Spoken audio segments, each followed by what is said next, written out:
성도 여러분, 그리스도인이 어떻게 성장하게 될까요? 수많은 사람들이 이 성장하는 방법에 대해서 관심이 있는 것입니다. 그래서 이것을 잘못 이해하면 엉뚱한 신앙으로 가버립니다. 성장의 비결이 무엇입니까? 굴복입니다. 옥토도 굴복이고 성장도 굴복입니다. 계속해서 하나의 방법을 갖고 하나님께서 우리를 이끌어 가시는 것이에요. 하나님의 말씀과 성령께서 인도하실 때 정말 내가 내 생각과 내 감정과 내 계획을 내려놓고 주님을 따르기로 결정하는 그 굴복이 없으면 아무것도 안 된다는 것입니다. 여러분의 지나간 생애를 한번 잘 생각해 보세요. 내 생애 속에, 그리스도인의 삶 속에 왜 전격적인 변화와 성장이 없었는지 잘 생각해 보세요. 어디서 막혔는지. 주님을 사랑한다고 말하고 계시를 보고 환상을 보고 설교하고 가르치고 봉사하고 구제할지라도 그 말씀이 인도하는 대로 성령께서 내 양심에 내 마음에 호소하시고 인도하시는 대로 따라가지 않으면은 허망한 것입니다. 성장도 없고 열매도 없는 것입니다. 성도 여러분, 말씀과 성령께 굴복하는 것이 왜 중요한지 정말 정확하게 이해하셔야 됩니다. 그래야만 우리가 이 굴복의 문제에 진지해지는 것입니다.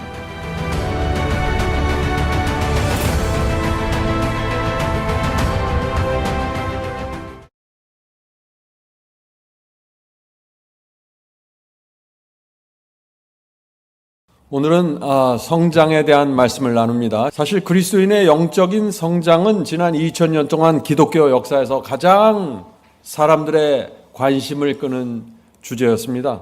저도 처음 신앙을 받아서 지금까지 늘 이 문제가 제 마음의 중심인 주제고 제 주변에 있는 친구들과 형제들도 항상 이 문제를 깊이 고민하는 모습을 보았습니다.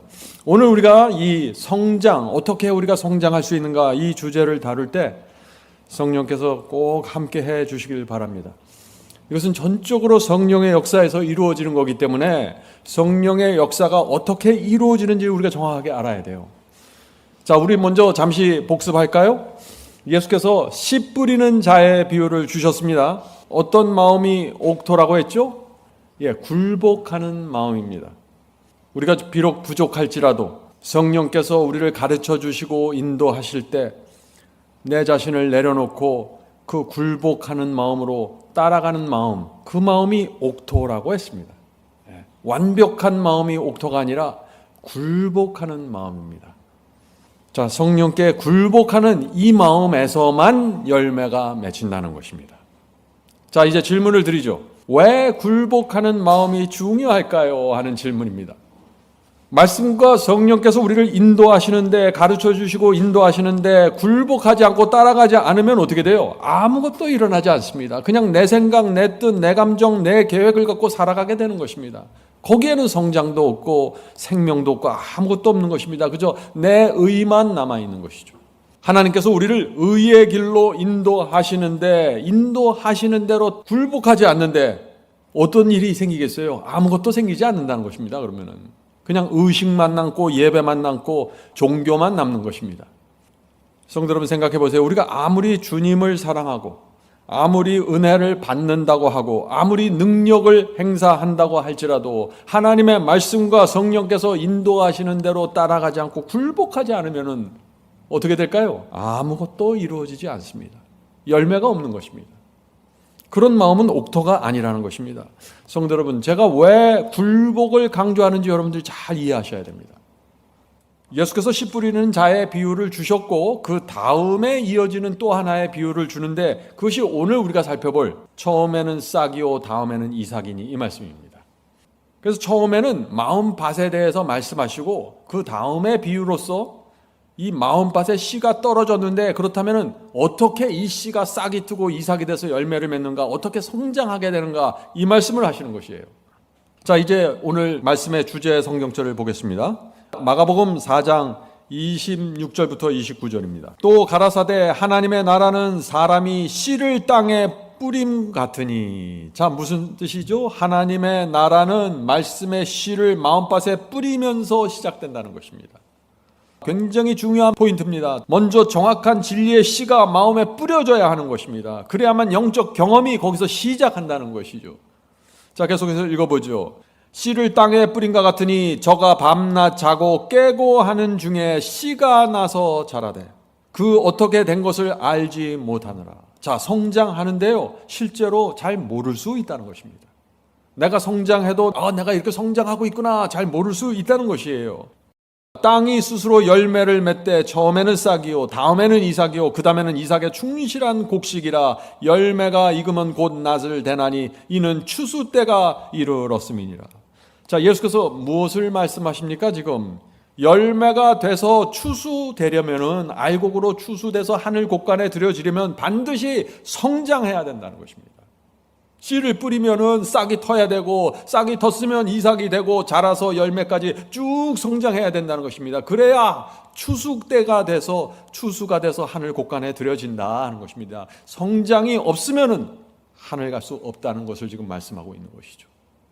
자, 그런데 성장해서 열매를 맺으려면 세 가지가 필요합니다. 우리 지난 시간 씨 뿌리는 자의 비유와 오늘 말씀이 연결되는 것입니다. 첫째, 말씀의 씨앗이 정확하게 들어가야 되는 것이죠.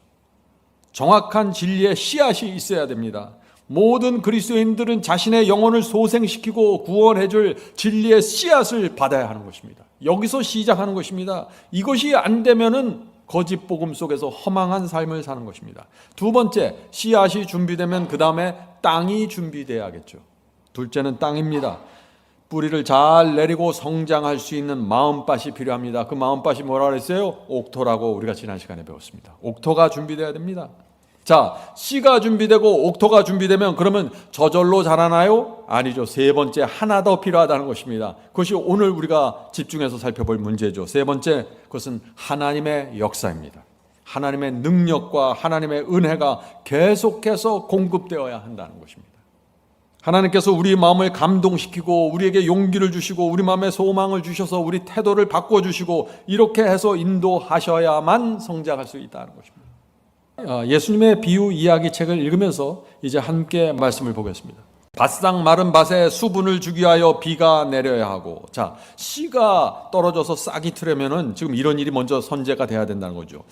바싹 마른 밭에 수분을 주기 위하여 비가 내려야 하고 태양이 온기를 보내주어야 하고 땅에 묻힌 씨에는 전기가 전달되어야 한다. 이거 실제적으로 이 농사 지을 때 그 씨에 전기가 들어가야 됩니다. 창조주께서 넣어주신 이 생명은 오직 창조주만이 불러낼 수 있다.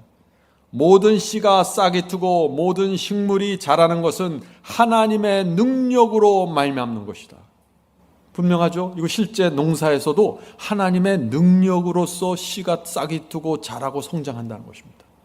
하물며 우리 인간의 영적인 성장도 마찬가지라는 것입니다. 씨 속에 생명이 있는데 그 씨 껍데기를 깨고 생명을 불러내려면 창조주 하나님의 힘이 들어가야 된다는 것이죠. 하나님께서 온도를 맞추어주고 수분을 맞추어주고 땅에 전기를 흐르게 해주셔서 씨에서 싹이 올라오게 된다는 것입니다. 우리의 영적인 농사도 마찬가지다 하는 것이죠. 아무리 말씀의 씨를 마음밭에 뿌릴지라도 하나님의 역사, 성령의 역사가 이루어지지 않으면 생명이 싹 트질 못한다는 것이죠. 그래서 똑같은 교회에서 똑같은 말씀을 들어도 어떤 사람은 성령의 큰 역사 속에 들어가서 죽었던 사람이 살아나고 생명이 시작이 되는데 어떤 사람들에겐 전혀 변화가 안 되는 것입니다. 똑같은 자리에서 말씀을 듣고 똑같은 성경을 읽어도 말이죠. 하나님의 성령을 통해서만 말씀이 영혼들을 소생시켜 영생에 이르게 하는 살아있고 능력 있는 말씀이 될 수 있다. 우리가 이 눈에 보이지 않는 하나님의 영 성령의 역사에 익숙해지는 것은요, 그 쉬운 일이 아닙니다. 우리가 이 문제 정말 하나님의 성령께서 진짜 존재하시고 그 성령께서 인간의 마음속에 들어가서 역사하시고 그것이 하나님의 큰 소원이라는 것을 우리가 믿고 받아들여야 되는 것입니다. 그래서 말씀을 들을 때마다 성령께서 역사해 달라고 간구하고 성령이 내 신앙의 실체가 되어야 된다는 것이죠. 이러한 사실을 그리스도께서는 제자들의 마음에 새겨주고자 하셨다. 제자들도 이 성령의 역사에 대해서 무지했던 것입니다. 그래서 예수께서 그걸 계속해서 가르쳐주고자 한 것이죠. 그분께서는 그들의 사업을 성공시킬 수 있는 것이 저희 자신에게는 전혀 없고 오직 그분의 말씀을 효염있게 만드는 하나님의 기적을 행하시는 능력이라는 사실을 가르쳐 주셨다. 사람들이 착각하게 되는 거예요. 내가 말씀을 읽고 내가 내 이성으로 무엇을 깨닫고 내가 무엇을 하고 내가 순종하고 그래서 자꾸 마치 성령이 없이 나 혼자 무엇을 하는 것처럼 느껴진다는 것입니다.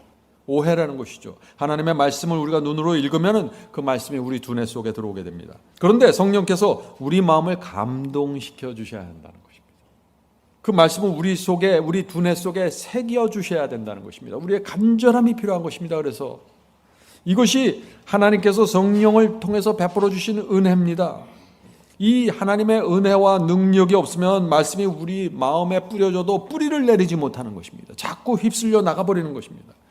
그래서 어떤 설교를 듣고 어떤 말씀을 읽을 때 내 마음에 성령께서 감동이 있으면은 그냥 내가 느낌이 생기는 게 아니에요. 그때는 내가 진리를 통해서 보고 있고 진리에 집중하고 있을 때 내 마음에 감동이 생기면 그것을 성령의 역사로 받고 인식해야 되는 것입니다. 그래야만 성령과 교제가 되는 것입니다. 성령께서 우리 마음을 감동하시고 호소하실 때 그것을 간절한 마음으로 받으시고 말씀을 붙잡으셔야 되는 것입니다. 성령께서 역사하시면 죽은 자가 살아납니다. 눈빛이 달라지고 표정이 달라지고 소망과 확신이 생깁니다. 이것이 성령께서 하시는 일이라는 것이죠. 자, Life of Jesus 173페이지 글을 읽겠습니다. 하나님의 성령이 사람의 마음을 사로잡을 때 거기는 생애의 변화가 일어난다. 분명하죠? 하나님의 성령께서 우리 마음을 사로잡는다는 것입니다. 어떻게 사로잡아요? 감동하시고 탄원하시고 붙잡는다는 것입니다.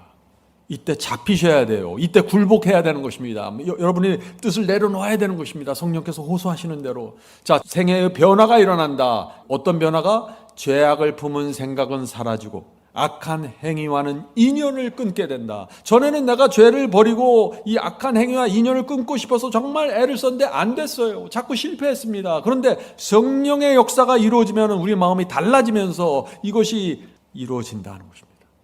사랑과 겸손과 화평이 분노와 시기와 분쟁을 대신한다. 기쁨이 슬픔을 대신하고 용모는 하늘의 빛을 반사한다. 성령께서 우리 마음에 역사하실 때 우리 인생의 참된 행복과 만족으로 들어가게 된다는 것입니다. 이건 놀라운 일이에요. 이것이 성령의 역사입니다.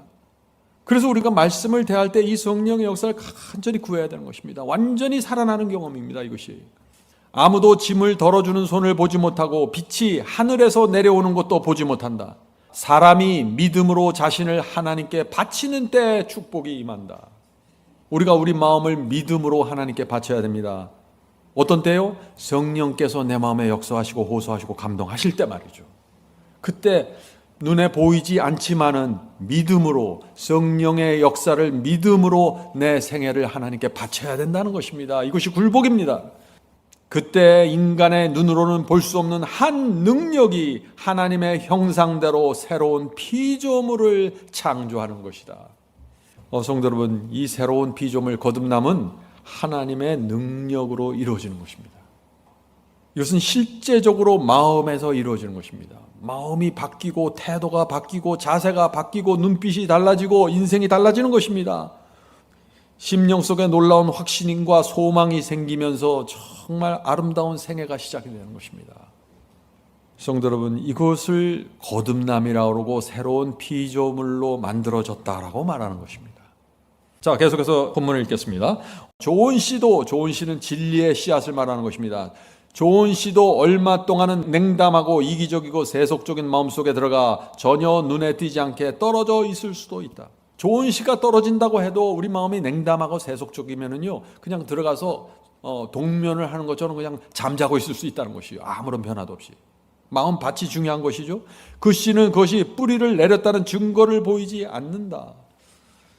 우리가 자녀들을 기를 때 이런 것을 많이 느끼게 됩니다. 우리 자녀들에게 정말 좋은 말씀의 씨를 계속해서 뿌려주는데 수년 동안 아무런 변화도 없는 것처럼 보여요. 자녀들에게 전혀 변화가 일어나지 않는 것처럼 보입니다. 왜 그래요? 그 말씀의 씨가 어디에 떨어졌어요? 세속적이고 이기적인 냉담한 마음에 떨어졌기 때문이죠. 그런데 실망하지 말라는 것입니다. 지금 이 말씀의 포인트는. 왜요? 그 씨가 마음에 떨어져서 박혀져 있으면 언젠가 하나님의 능력이 이루어진다는 것입니다. 하나님께서 그 영혼에게 계속 역사하셔서 그 인생을 지도하시면서 수년이 지난 다음에 싹이 트고 생명이 올라올 수 있다는 것입니다. 그러니까 계속해서 우리 자녀들을 가르치고 가르쳐야 된다는 것이죠. 실망하지 말고 말이죠. 언젠가 하나님께서 우리의 자녀들의 인생에 이런 고난 저런 시련을 허락하시고 이런 길 저런 길로 인도하시면서 그 뿌려진 씨앗의 생명을 불러넣을 수 있다는 것입니다. 당장 그래서 반응이 없고 냉담하더라도 기대하는 마음으로, 멀리 바라보면서 기대하는 마음으로 자녀들의 마음에 씨를 뿌려야 된다 하는 것입니다. 이 말씀은 우리 부모들에게 얼마나 큰 위로가 되는 말씀인지 모르겠습니다. 자, 계속해서 본문을 읽겠습니다. 그러나 얼마 후에 하나님의 영이 그의 마음속에서 생기를 불어넣으면, 오랫동안 냉담하게 있다가 시간이 지나간 후에 하나님의 영이 역사해서 마음속에 생기를 불어넣으면 묻혀있던 씨는 싹이 나서 마침내 하나님께 영광을 돌릴 열매를 맺는다. 우리가 하는 필생의 사업을 통하여 어느 것이 잘 될지를 알지 못한다. 우리가 이 사람에게 복음을 전하고 저 사람에게 복음을 전할 때 어떤 사람이 잘 될지 우리는 모르는 것이에요. 이것은 우리가 해결해야 할 문제가 아니다. 우리가 해야 할 일을 다 한 후에 그 결과는 하나님께 맡겨야 한다. 굉장히 중요한 얘기죠. 결과를 하나님께 맡겨야 되는데 우리는 씨를 뿌리고 결과까지 보려고 달려드니까 자꾸 실망하고 낙담하게 된다는 것이죠. 자, 계속해서 보겠습니다. 인간의 노력이 미칠 수 없는 한계가 있다. 그 한계를 넘어가면은 인간의 힘으로는 아무것도 할 수 없다. 우리는 말씀을 전파해야 하지만 영혼을 소생시키고 의와 찬양을 솟아나게 할 능력을 나눠줄 수는 없다. 그렇죠? 그 영혼을, 그 죽은 영혼을 소생시키고 그 입이 터져서 하나님을 찬양하는 노래를 부를 수 있는 그 능력은 우리에게 없다는 것입니다. 우리는 그저 말씀을 뿌릴 뿐입니다. 하나님의 말씀을 전하는 일에도 인간의 능력을 초월한 어떤 능력이 작용하지 않으면 안 된다. 하나님의 성령을 통해서만 말씀이 영혼들을 소생시켜 영생에 이르게 하는 살아있고 능력 있는 말씀이 될 수 있다.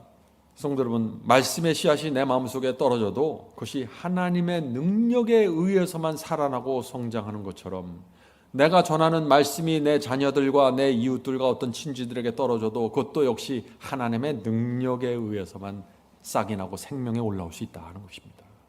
자, 질문을 드립니다. 내 신앙과 내 믿음이 살아있는지 죽었는지 우리가 어떻게 알 수 있습니까? 하는 질문입니다. 내가 영적으로 살아있는지 죽어있는지 어떻게 알 수 있을까요?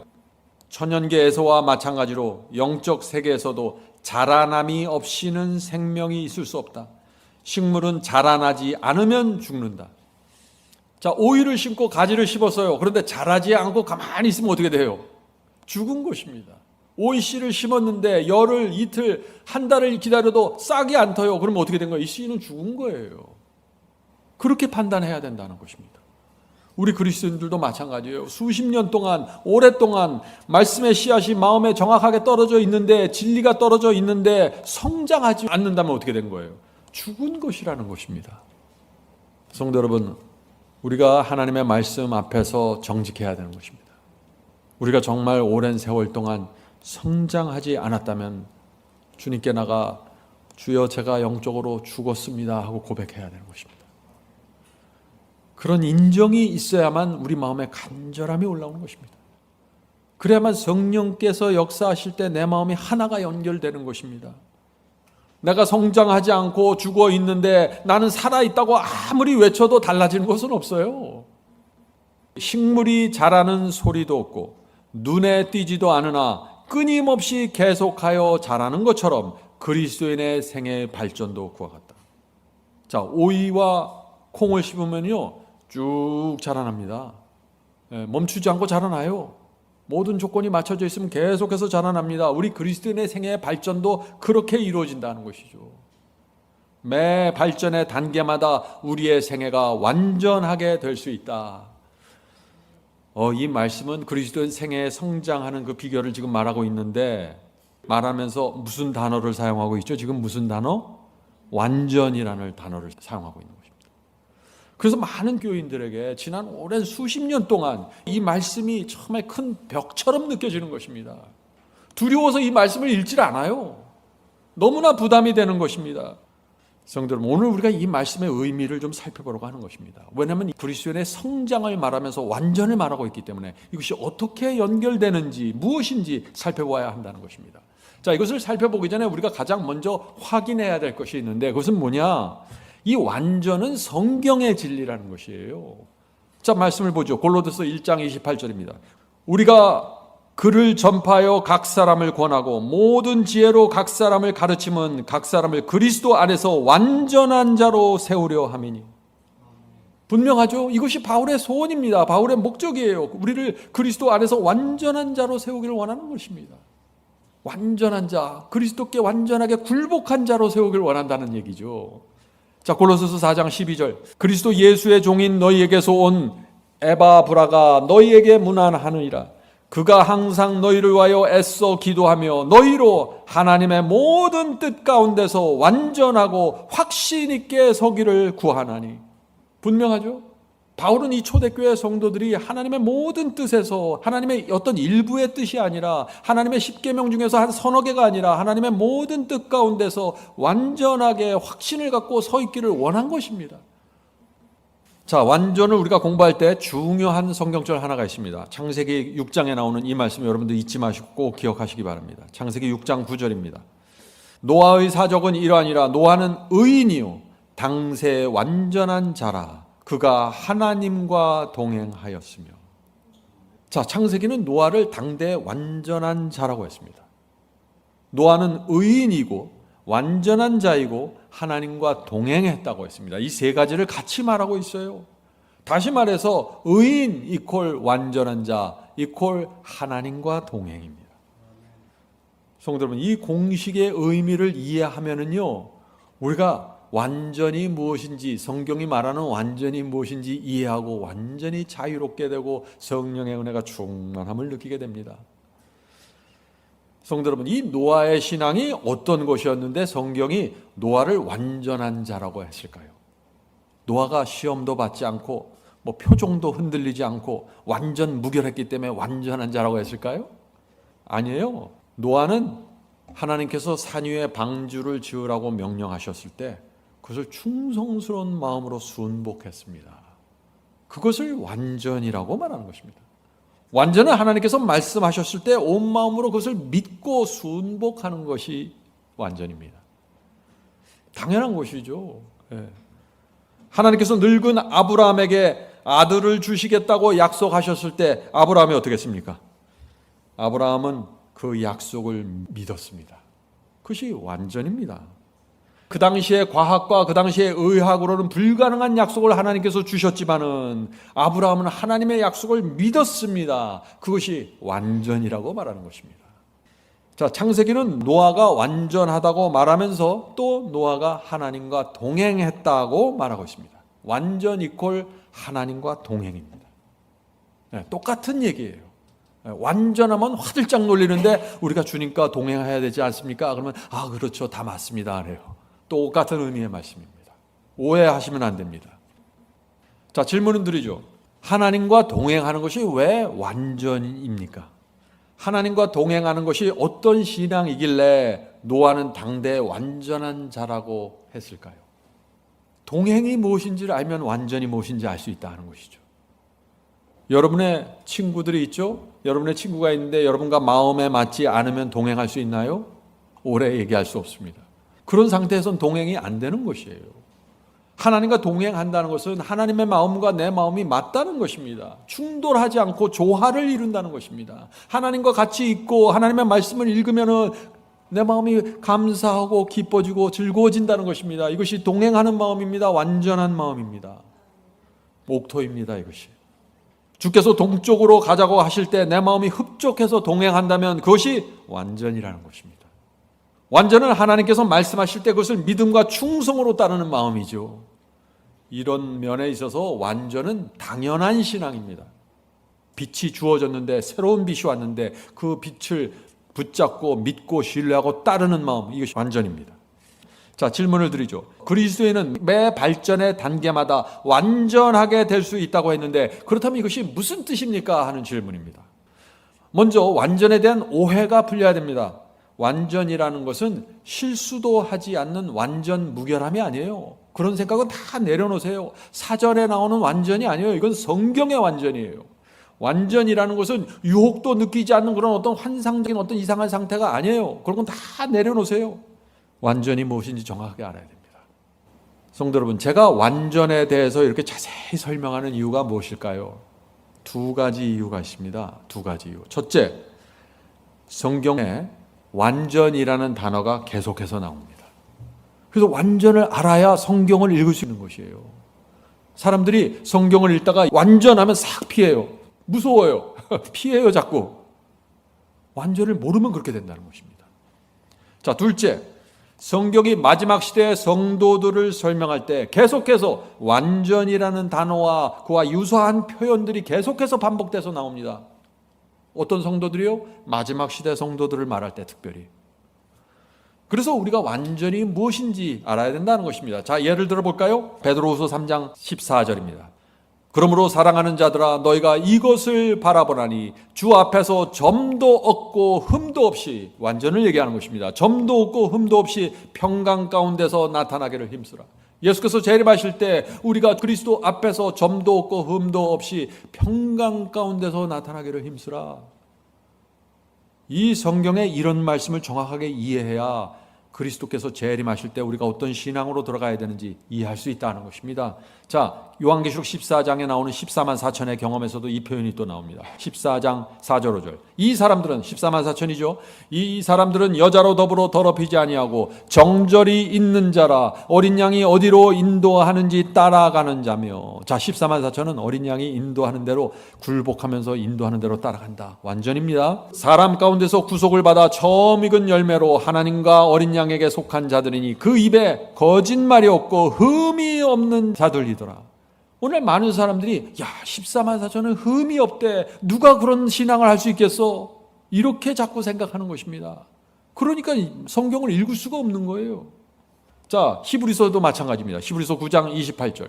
죄와 상관없이 자기를 바라는 자들에게 두 번째 나타나시리라. 예수께서 두 번째 재림하실 때 죄와 상관없는 자들이 존재한다는 것이죠.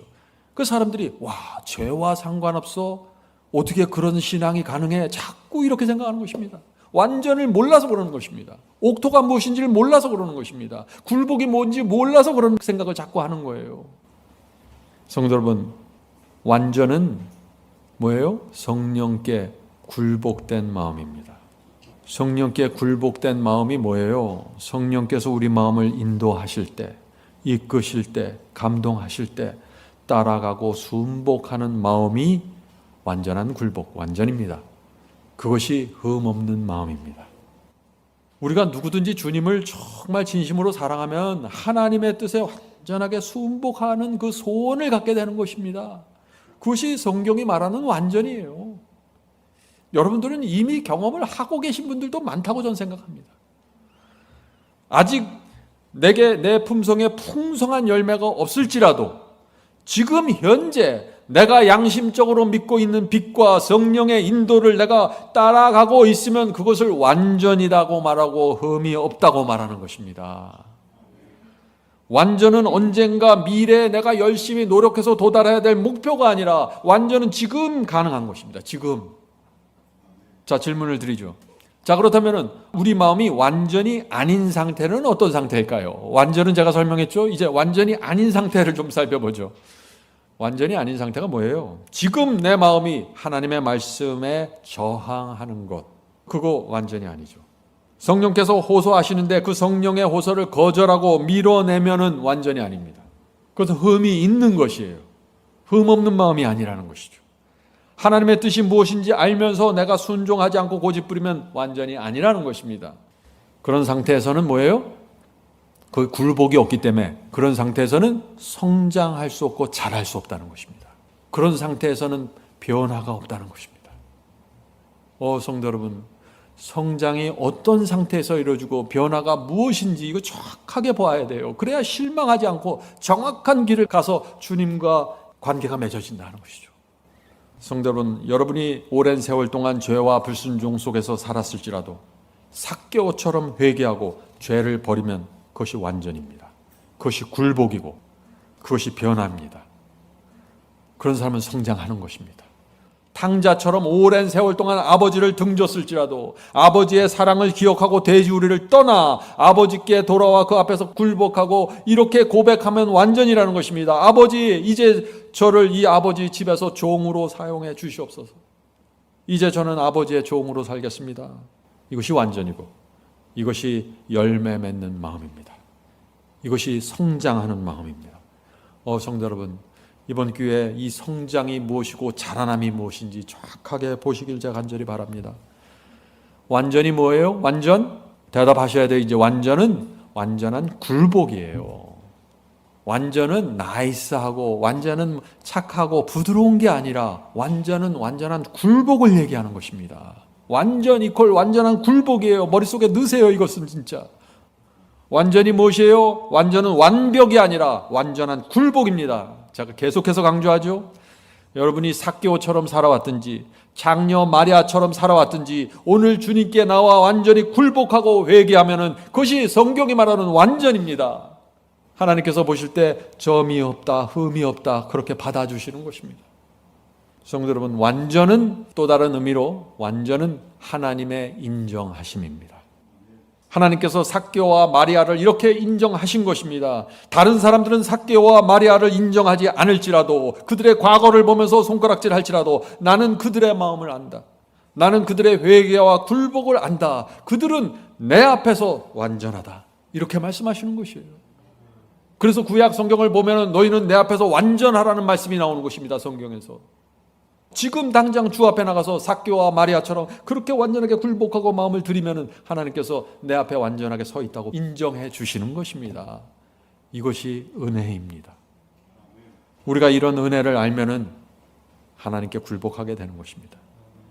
우리 죄가 진홍처럼 붉을지라도 눈처럼 하얗게 용서해 주시면서 완전하다고 선언해 주시는 것입니다.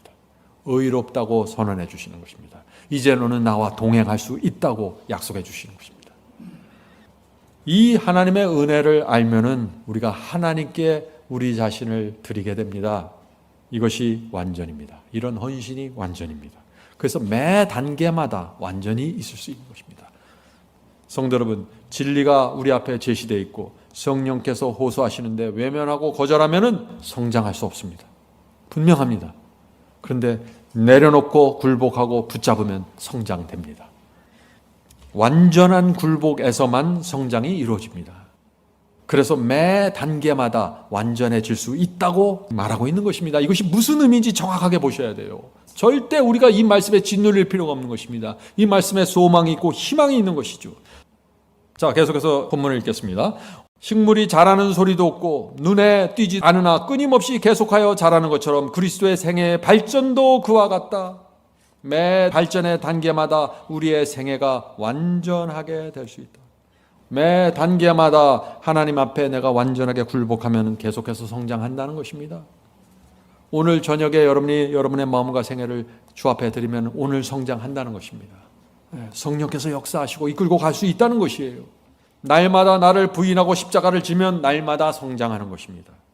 진리의 빛이 밝아질 때마다 내가 그 진리를 붙잡고 따라가면은 계속해서 발전이 되는 것입니다. 이런 경험이 일생을 통해서 계속될 수 있다는 것입니다. 성화는 일생을 통해 이루어져야 할 사업이다. 우리가 기회를 많이 가질수록 우리의 경험은 넓어지고 우리의 지식도 증가한다. 이 말씀이 무슨 뜻입니까? 우리 인생에 고난과 시련이 올 때 우리의 경험이 넓어지고 깊어지면서 지식이, 진리에 대한 지식이 증가할 수 있다는 것입니다.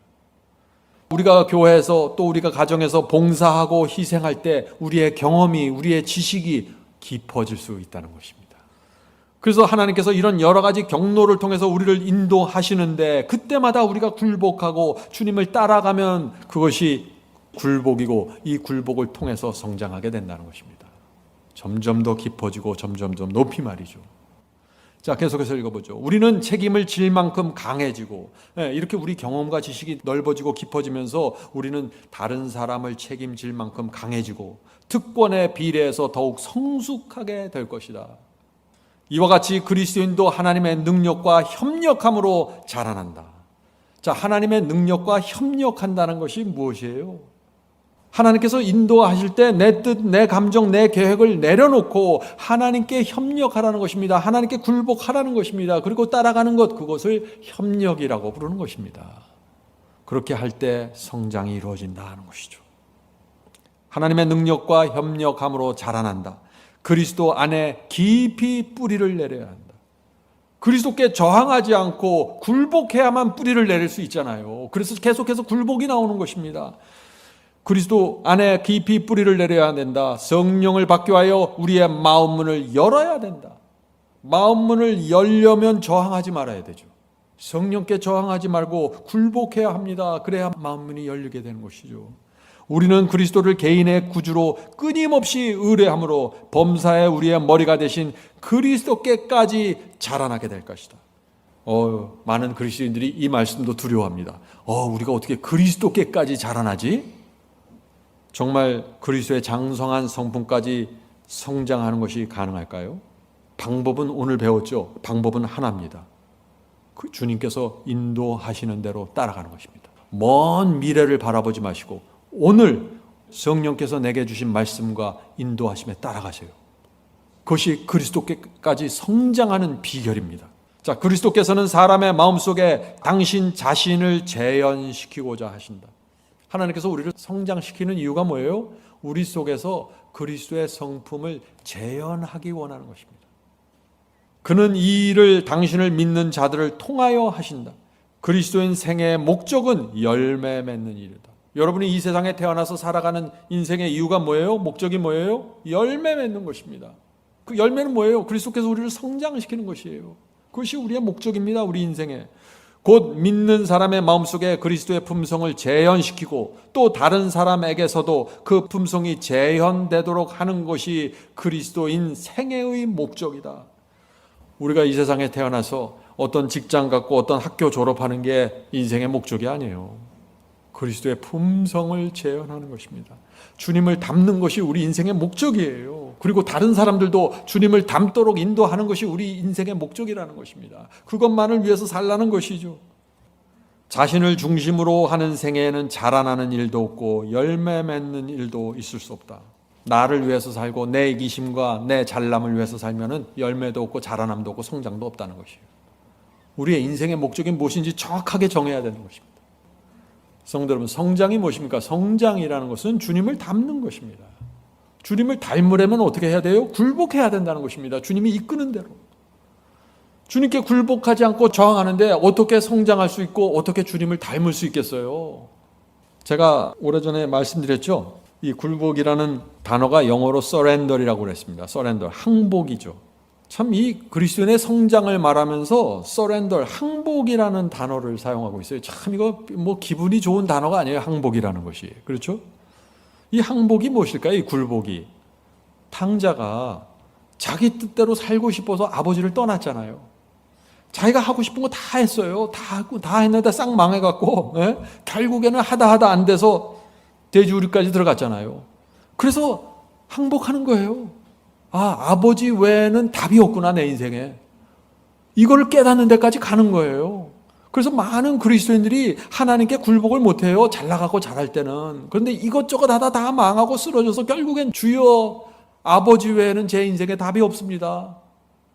그럴 때 주 앞에 나가서 무릎 꿇고 전부여 어서 오시옵소서. 제가 여기 있습니다. 이것이 굴복입니다. 성도 여러분, 여러분의 뜻대로 지난 수십 년 동안 살아보셨잖아요. 잘된 거 있습니까? 좋았습니까? 이제 아버지께 돌아오시기 바랍니다. 이제 아버지를 믿으시고 아버지께서 말씀하시는 대로 한번 살아보세요. 그것이 굴복입니다. 그것이 굴복이에요. 그래서 굴복하는 자, 아버지께 나가 무릎 꿇고 굴복하는 이 사람들에게 참된 행복과 평강이 이루어진다는 것입니다. 성도 여러분, 우리의 영혼과 양심이 평안해야 성장합니다. 여러분들 그거 아세요? 이것이 의의 원칙이에요. 양심이 계속 쫓겨다니고 죄책감을 느끼고 정죄를 받으면 그런 상태에서는 성장할 수가 없어요. 우리가 아버지 품에 안겨서 평안해야 됩니다. 그래야만 주님을 닮을 수가 있는 것입니다. 그래서 주님께 굴복하고 그 품에 안겨서 주여 이제 아버지밖에 없습니다.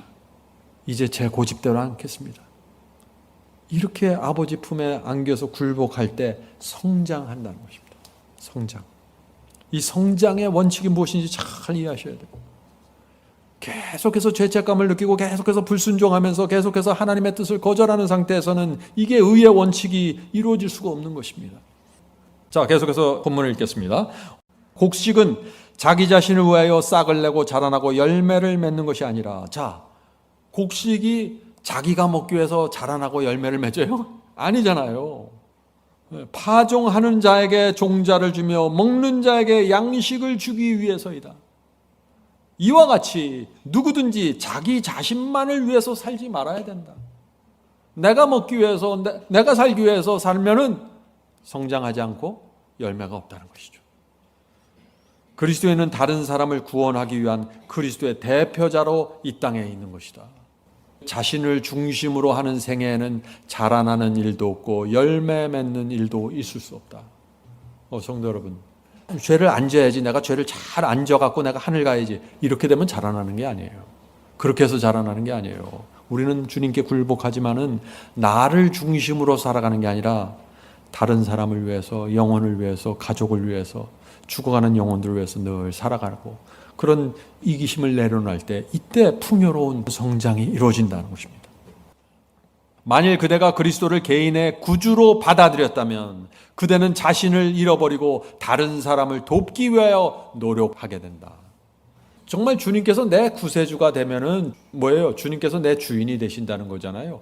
주님의 뜻이 뭐예요? 영혼을 구원하는 거예요. 사람들을 하늘로 데려가는 것이에요. 그래서 주님께서 내 구세주가 되면은 주님께서 원하시는 영혼들을 위해서 살아간다는 것입니다. 그런 사람들에게 풍성한 열매가 맺히게 된다. 성장이 있고. 자, 주님을 개인의 구주로 받아들였다는 말의 의미가 뭐라 그랬어요? 나를 잊어버리고 다른 사람들을 위해서 살겠다고 결정하는 것입니다. 그것이 주님을 닮는 것이고 성장하는 것이다. 자, 계속해서 읽겠습니다. 다른 사람에게 그리스도의 사랑을 말해주고, 자, 다른 사람을 위해서 사는 것이 무엇인가 설명하는 것입니다. 다른 사람을 위해서 산다. 나를 위해서 살지 않고 다른 사람을 위해서 사는 것이 무엇인가? 이렇게 설명합니다. 다른 사람에게 그리스도의 사랑을 말해주고 그분의 인자하심을 이야기해 주라. 이것이 다른 사람을 위해서 사는 모습이에요. 그대에게 주어지는 모든 의무를 다하라. 내 주변에 있는 영혼들을 위해서 내 의무를 다하라는 것입니다. 마음속에 영혼에 대한 부담감을 가지고 할 수 있는 방법을 다 동원해서 잃어버린 자를 구원하는 일을 힘써 행하라. 그대가 그리스도의 정신 곧 다른 사람들에 대한 이기심 없는 사랑의 정신과 그들을 위해 수고를 아끼지 않는 정신을 받아들일 때 그대는 자라나게 되고 열매를 맺게 될 것이다. 성도 여러분, 이런 것이 열매를 맺는 것인데 가장 바닥에서 첫 번째 이루어져야 될 것이 무엇이라고 지금 앞에서 쭉 설명하는 것이에요? 하나님의 말씀과 성령의 인도하심에 굴복하는 마음이 있고 그 마음을 갖고 다른 사람을 위해서 봉사하고 헌신하라는 것입니다. 그래야만 열매가 맺힌다는 것이죠. 계속해서 읽어보죠. 그리하여 그대의 믿음이 더욱 굳어지고 그대의 신념이 더욱 확고해져서 그대의 사랑이 온전하게 될 것이다. 자, 사랑이 온전하게 되는 방법 뭐예요? 먼저 믿음이 굳어져야 합니다. 그리고 신념이 확고해져야 됩니다. 그래야만 사랑이 뿌리를 깊이 내리게 됩니다. 오늘 많은 사람들이 사랑하면서 믿음이 굳세지 않고 신념이 없는 것입니다. 그것은 값싼 사랑, 감정에 불과한 것이죠. 순결하고 고상하고 사랑스러운 모든 것 가운데서 그대는 점점 그리스도의 형상을 더욱더 많이 반사하게 될 것이다. 갈라디아 5장 22절 23절 성령의 열매는 사랑과 희락과 화평과 오래 참음과 자비와 양성과 충성과 온유와 절제이다. 이 열매는 결코 없어지지 아니하고 종류대로 수확을 내어 영생에 이르게 될 것이다. 열매가 익으면 곧 낮을 때나니 이는 추수 때가 이르렀음이니라. 그리스도께서는 당신의 교회 안에 당신을 나타내 보이기를 간절히 바라신다. 그리스도의 품성이 그분의 백성들 속에 완전하게 재현될 때 그분은 당신의 것을 찾으시려고 이 땅에 강림하실 것이다. 여기서 또 완전하게 재현되는 얘기가 나오죠. 이 말씀 피하지 마세요. 완전을 정확하게 알면 피할 수 없습니다. 오늘 우리가 나눈 말씀처럼 이 성장하는 백성, 자라는 백성들이 이 준비가 될 때, 열매 맺는 백성들이 준비가 될 때 어떻게 돼요? 사방 바람이 놓이게 되는 것입니다. 마지막 환란이 옵니다. 그때 그 마지막 준비된 그 백성에게 늦은 비가 내리면서 복음이 땅 끝까지 전파되고 예수께서 재림하시는 것입니다. 그래서 열매 맺는 이것이 그리스도의 재림을 촉진시키는 일이라고 지금 설명하고 있는 것입니다. 주님께서 그런 백성이 나타나길 지금 기다리시는 것이죠. 계속해서 읽겠습니다. 우리 주 예수 그리스도의 재림을 바랄 뿐 아니라 그것을 촉진시키는 것이 모든 그리스도인의 특권이다. 그의 이름을 믿노라 하는 자들이 그분께 영광을 돌릴 수 있는 열매를 맺는다면 온 세상에는 얼마나 빨리 복음의 씨가 뿌려질 것인가. 최후의 큰 수확을 위해 곡식은 속히 익을 것이며 그리스도께서는 귀한 곡식을 거두기 위하여 강림하실 것이다. 성도 여러분, 주님께서 지금 무엇을 기다리시는지 보이시나요? 어떤 재난과 지진과 홍수를 기다리시는 것이 아니라 마지막 시대 주님께 굴복된 한 백성 14만 4천이 익어가기를 기다리신다고요. 성도 여러분, 그래서 우리가 성장하고 주님을 닮는 것이 가장 효과적인 전도법입니다. 하나님께서 그 열매를 이용해서 세상 역사를 마치니까 말이죠. 성도 여러분, 성령께서 이번 기회에 이 완전한 굴복이 무엇이고 성령께서 우리를 어떻게 성장시키고 어떻게 봉사하고 헌신으로 인도하시는지 우리가 깊이 깨닫게 되기를 제가 간절히 바랍니다.